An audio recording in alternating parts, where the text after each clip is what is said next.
I believe in an America where you don't have to own a car to prosper. Transportation drives our nation. We just don't seem to value it as we should. But when we add transit and the revitalization or the renaissance that it always creates, always boggles my mind because it always becomes accretive. We always have a better, more just society when we wrap it and center it in transit. And I guess that's one of the reasons why I've always been such a promoter, such a passionate person for all things transit, because it always improves all of our lives.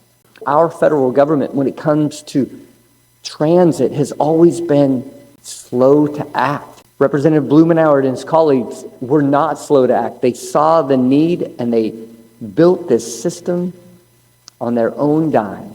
But he didn't rest there. Becoming a representative, he went to the federal government and then started to create funding for that. I'm always surprised that if we want to look to our future, we simply need to look to our past. Between Portland and Eugene 100 years ago, we had an all-electric rail line with 24 scheduled departures per day 100 years ago. And today, we still don't have that line to Eugene, our second most populated city in the state. So I say this to each and every one of you, do not be disheartened. You have to stay vigilant.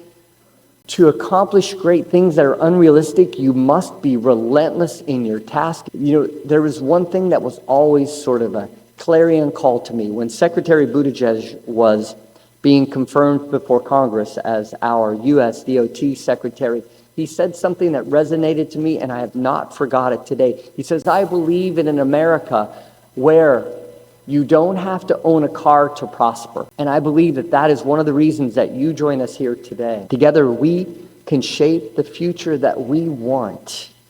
We can make cities that are more affordable, that are more inclusive, that are more climate resilient. And we can do it on a bigger scale with the federal government as our partner.